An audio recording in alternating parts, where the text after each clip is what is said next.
Suppose we assume that the World Wide Web has revolutionized information and the Web 2 revolutionizes interactions.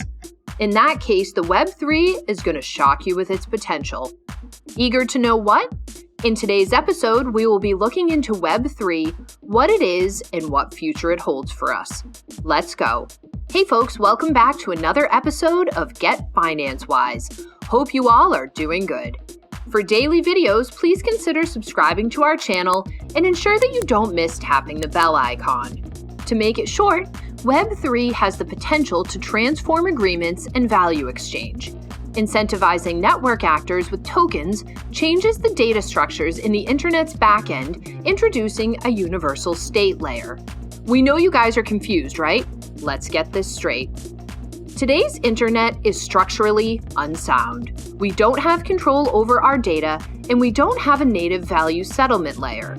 30 years after the internet's widespread adoption, our data architectures remain based on the concept of standalone computers, in which data is centrally stored and managed on a server and sent or received by a person.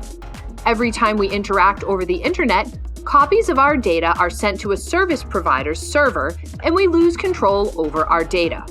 Although we live in a connected world with more and more devices connecting to the internet, including our watches, cars, TVs, and refrigerators, our data is still stored centrally on our computers or other devices, on USB sticks, or even in the cloud. This raises trust concerns. You begin to wonder, can I trust those people and institutions that store and manage my data against any form of corruption? That could be internal or external, intentional or unintentional. And to heighten your worries, when we communicate over the internet, copies of our lives are created and sent to the other computer, and we lose control over our data on the other end of the web, behind the walled gardens of a server.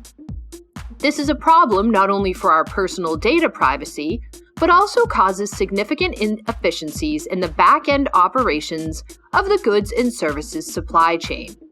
With its client-server-based data infrastructure and centralized data management, the current internet has many unique points of failure, as evidenced by the recurring data breaches of online service providers, and not to mention the high document handling costs and non-transparency along the supply chain of goods and services. All these can only mean one thing. We require a more effective solution. That is exactly what Web3 is. The internet we use today is primarily based on the concept of the built-alone computer. Data is centrally stored and maintained on trusted institution servers. Firewalls protect the data on these servers. These servers and their security software must be handled by system administrators.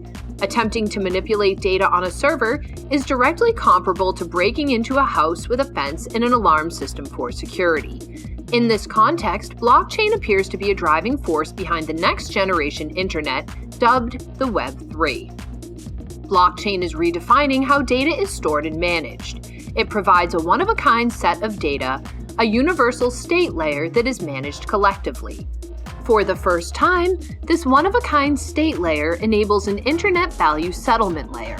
It enables us to send files in a copy-protected manner, enabling true peer-to-peer transactions without the use of intermediaries. It all began with the rise of Bitcoin.